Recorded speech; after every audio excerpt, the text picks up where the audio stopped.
Esto es una fotografía que ustedes seguramente la van a ver en cualquier parte del Perú, ¿no? No necesariamente en este lugar, porque se repite.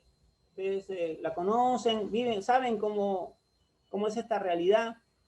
Se instalan, de alguna manera, algunas personas, algunos vecinos se organizan, van ocupando los espacios, luego los hijos crecen y los hijos quieren tener su propia casa, suben un poquito más arriba y así sucesivamente, sin orden, y al final de cuentas, toda esta población, por más que ustedes vean material que aparentemente es seguro, pues en algún momento podrían caer, ¿no?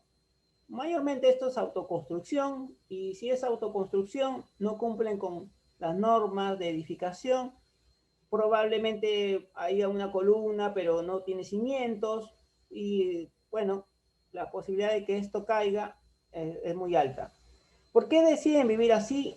Bueno, hay explicaciones sociales, ¿no?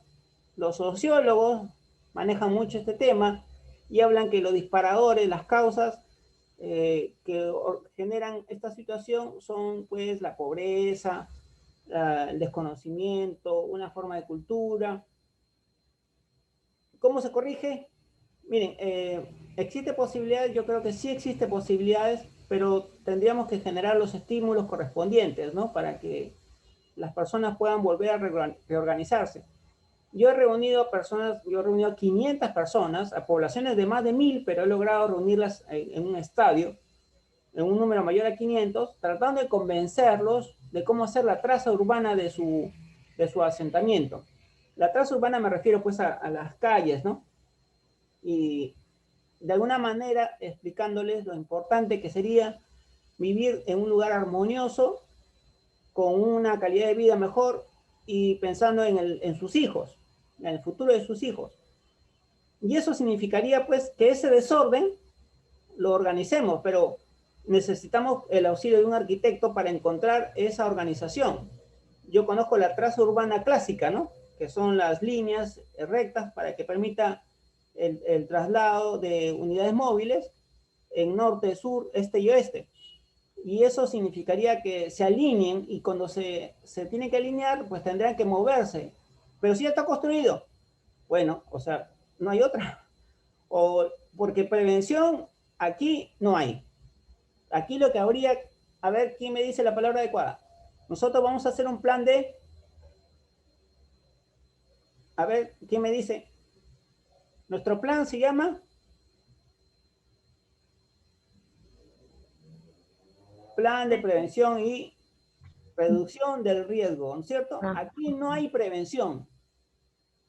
Prevención es evitar el riesgo. Aquí el riesgo existe. Entonces nos queda reducirlo. No hay de otra. Aquí nosotros tenemos que plantear acciones para reducir el riesgo. Ya les expliqué que cuando hablamos de prevención es que no debe existir el riesgo. Tenemos que evitar el riesgo. Pero aquí ya está presente, pues. Pero hay que tener claridad en eso, ¿no? Prevenir es evitar que se asienten en el lugar inadecuado. Pero ya están asentados. Ya, entonces hay que reducir. Hay que reducir el riesgo. El SIMPAD es cuando ustedes van a cualquier institución pública, ministerio, una dependencia, un gobierno regional o un gobierno provincial o distrital, ellos tienen una unidad de defensa civil y tienen ahí una computadora, por lo menos, que tiene una conexión con INDECI nacional. Y esa ventanita es esta. Eso se llama SIMPAD, sistema de desastre, no recuerdo el término ahorita, pero se lo conoce como SIMPAD. Bueno, entonces todos tienen un usuario y una contraseña. Generalmente se la dan al alcalde y al que está encargado de defensa civil. Pero como el de defensa civil no están manejando el SIMPAD, se la da pues al operador, que puede ser uno de los que trabajan en la oficina.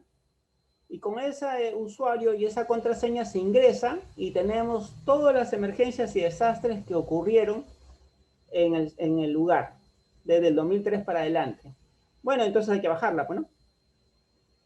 Pero menos mal que INDECI, por alguna razón, no todas las municipalidades tienen computadora, no todos los, si ustedes van a una municipalidad de alguna provincia, incluso de acá cerca, a una provincia de Lima región, a veces los que trabajan en defensa civil no necesariamente tienen conocimiento de computación.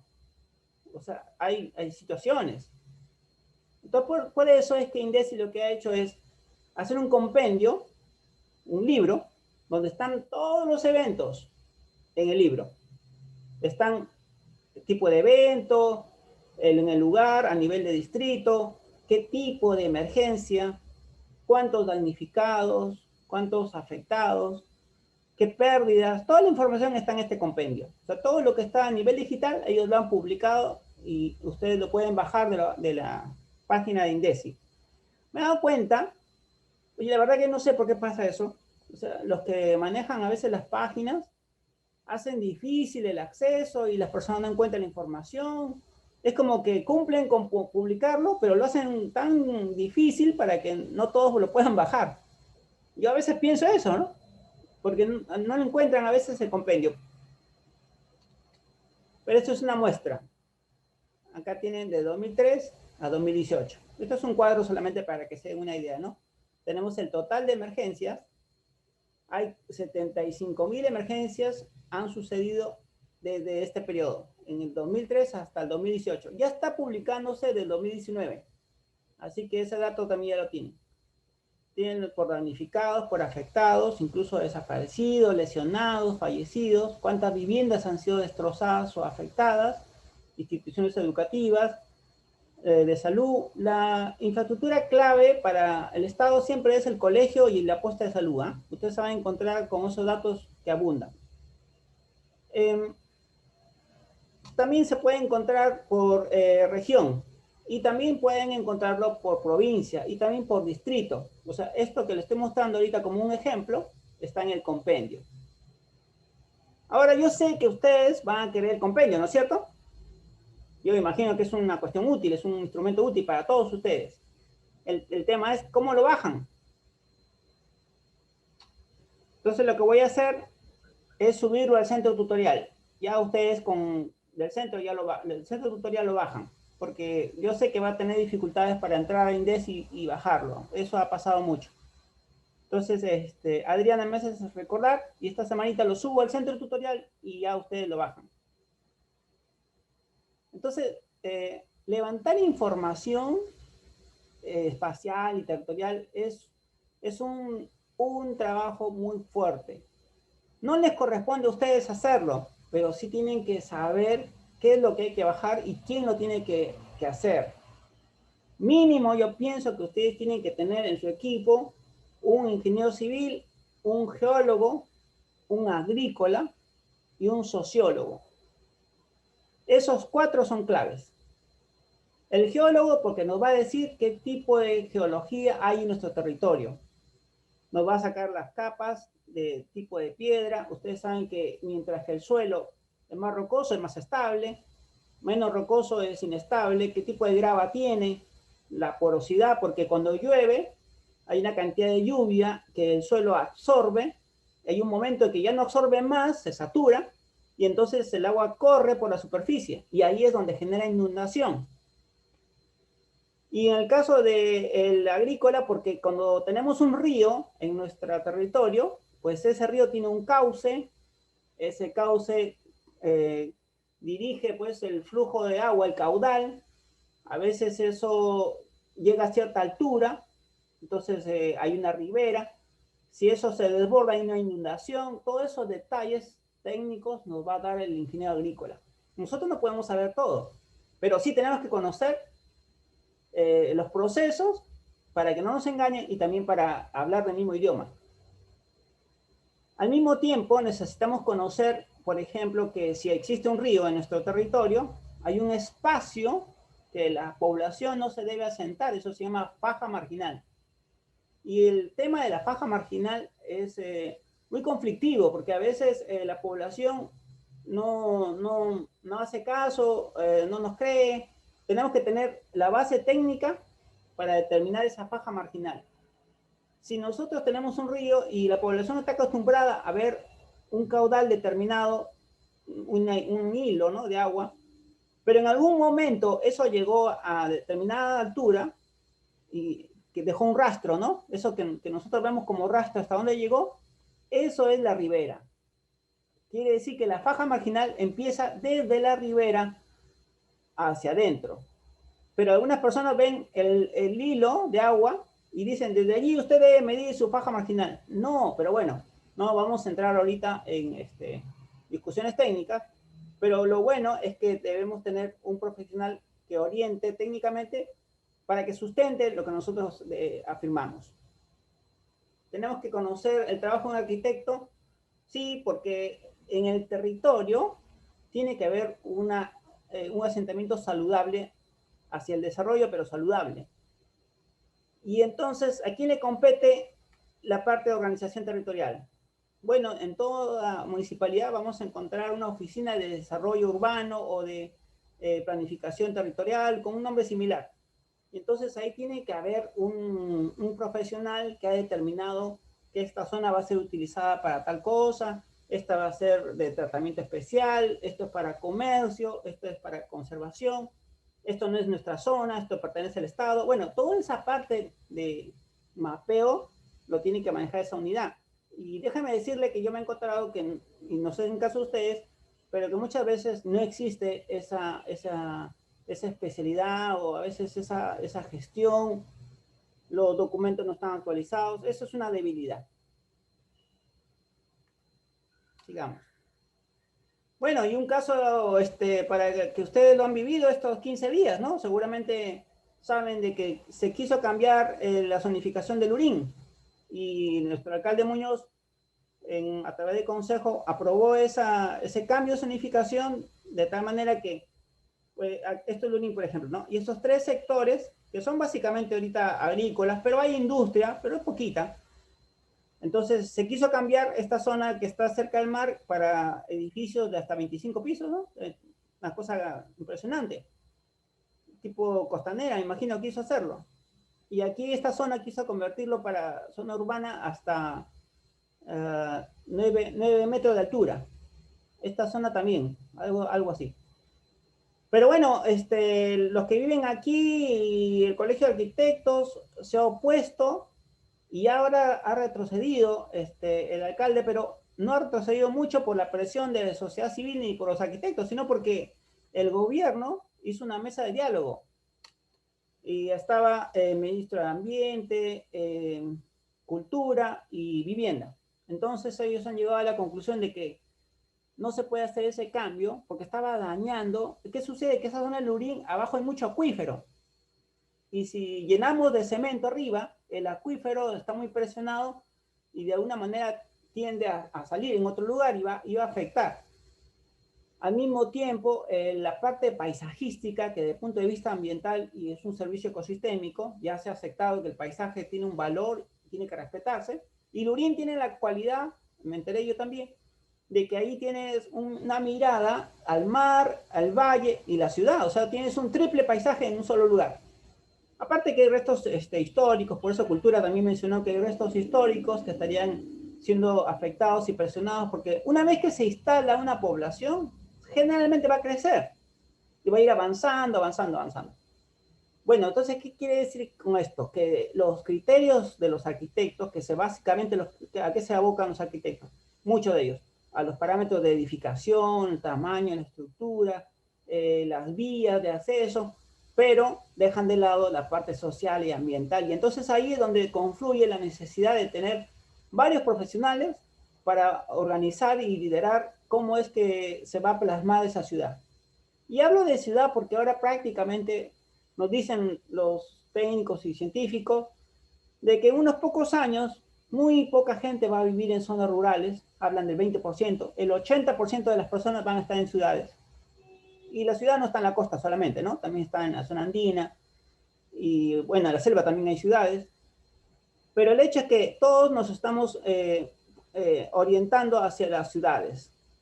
Aunque desde mi punto de vista, yo soy ingeniera geógrafa de formación, entonces yo creo que más bien es probable que la zona rural crezca porque las condiciones de la pandemia nos han dicho que es más saludable, al menos un poco más de protección tenemos en la zona rural.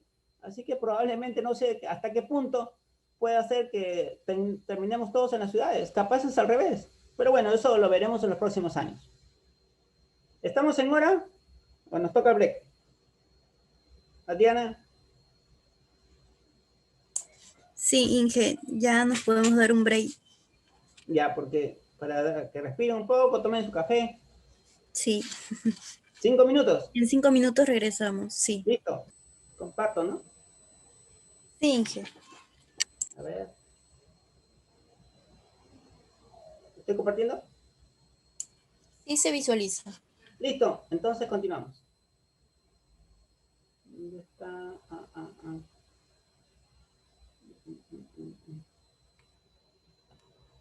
Muy bien. Entonces aquí viene el término riesgo, que es necesario que también tengamos un conocimiento de cómo es que los evaluadores o los que hacen análisis de riesgo o estudios de riesgo llegan a esta conclusión.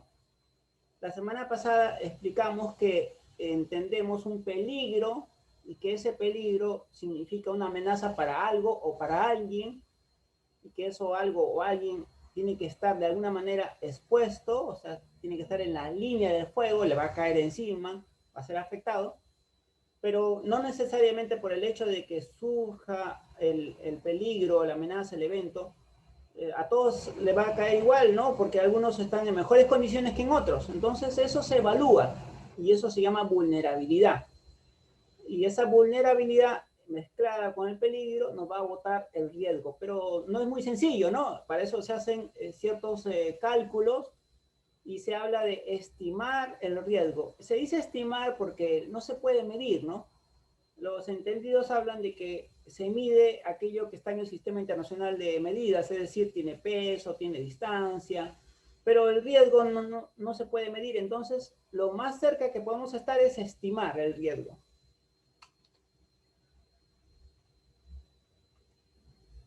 Y aquí surge esta idea de cómo mezclamos o cómo interrelacionamos peligro con vulnerabilidad. ¿En base a qué? Primero yo le dije que ustedes ya tienen su histórico de desastres. Ustedes han entrado al CIMPAD o han recurrido al conocimiento de la población, el hecho que tienen una serie de eventos. Bueno, ahora tenemos que priorizar, ¿no? Porque no podemos hacer un plan para todos los desastres. Tenemos que escoger aquellos desastres que son más recurrentes o con mayor gravedad. Y eso tenemos que encargar a los profesionales para que determinen. ¿Para que determinen qué? El riesgo. Incluso cuando ellos hagan todo su trabajo, pueden también calcular la información para determinar todos los eventos, pero difícilmente nos van a hacer un EVAR para sismo, un EVAR para lluvias intensas, un EVAR para tsunami. No, generalmente van a hacerlo para un tipo de peligro. En base a que identifiquen ustedes qué tipo de peligro, le van a pedir que hagan el EVAR en base a ese peligro. Muy bien, entonces lo primero que los profesionales van a hacer es lo siguiente. Van a concentrarse en el peligro y para concentrarse en el peligro hacen todos sus estudios técnicos, que a su vez ellos utilizan un argot especial que se llama susceptibilidad. Ellos hablan de susceptibilidad. Es decir, determinan ciertos factores condicionantes y encuentran un factor detonante o desencadenante. Y en base a eso llegan a estimar el peligro, pues peligro muy alto, peligro medio, peligro bajo. Entonces eso del peligro constituye un trabajo bien arduo y muy especial, ¿no? Muy especialista. Pero nosotros debemos saber que cuando hablamos de identificar y caracterizar el peligro, hablan de susceptibilidad. Entonces hay factores condicionantes. ¿Cuáles son esos factores condicionantes? Bueno, pues la pendiente, el tipo de suelo, la saturación, el nivel de erosión, y el desencadenante es aquel que es necesario para que ocurra el desastre. Puede, por ejemplo, puede haber una lluvia muy intensa y generar el flujo de detritos, o conocido como huaico, o puede haber una lluvia muy intensa y generar la inundación. Entonces, el factor detonante es uno y los condicionantes son otros, pero ellos tienen que determinar, identificar y describir esos dos componentes. Y a los dos juntos le llaman susceptibilidad. Además, tiene que haber una medida de evaluación, un parámetro de evaluación que ellos determinarán. Eso es en cuanto al peligro. Luego, la vulnerabilidad, como les expliqué la vez pasada, y nuevamente le recalco, eso dependerá de qué tan expuesto o menos expuesto están las personas o la infraestructura. Y esa exposición está determinada por distancias. O sea, si están en el lugar donde va a caer el peligro, están cerca, están directamente afectados o están un poco lejos, eso es la exposición. Pero no solamente la exposición, también se va a evaluar la fragilidad. Y la fragilidad, que es un término un poco especial, solamente en Perú utilizan ese término, porque cuando se hace estudios de vulnerabilidad en otros países no se habla de fragilidad. Pero bueno, estamos refiriéndonos a nuestra normativa, y nuestra normatividad habla de fragilidad. Entonces, ¿qué tan fuerte o débil es quién es? Porque es frágil una persona, esa fragilidad se concentra en la infraestructura física, principalmente colegios y centros de salud. Pero también puede haber instalaciones de suministro de energía eléctrica, instalaciones de distribución de agua potable y otros servicios. Y la resiliencia, como la vez pasada hablamos, se refiere tanto al comportamiento favorable de la población como a la capacidad de respuesta institucional. Y en este caso, si la institución ha previsto y tiene pues lugares de acogida o implementos para rápidamente distribuir apoyo al afectado, trasladarlos a los albergues, brindarles los servicios inmediatos, todo eso constituye resiliencia, pero también la parte de financiera y económica, ¿no? Sobre todo financiera. Si tiene capacidad financiera, es más resiliente. Entonces, esos tres elementos también se evalúan, se analizan y van a votar esos dos, tanto peligro como vulnerabilidad, va a votar un número. Y esos números mezclados nos van a determinar otro número que se constituye como el riesgo.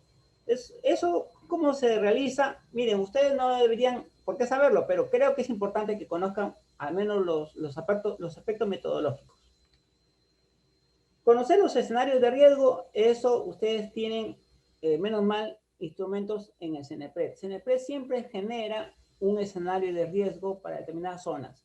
Pero bien lo mencionó Enrique, me parece, que el CENAMI también genera todas las semanas una suerte de escenario de riesgo, pero por lluvias.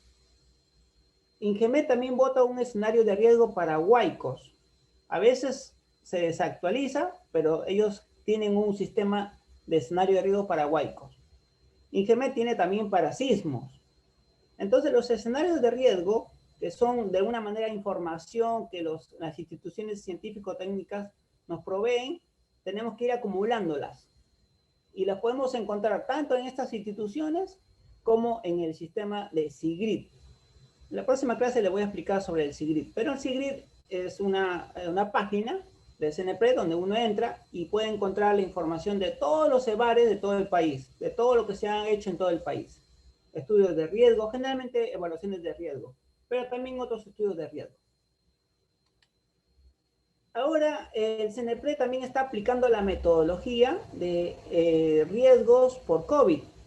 O sea, su experiencia en el manejo de riesgos de origen natural les ha llevado a aplicar la misma metodología para determinar escenarios de riesgo por COVID. Bueno, si ustedes revisan la normatividad, habla de que el riesgo tiene origen natural, antrópico, por el caso del hombre en sociedad, y también biológico, pero no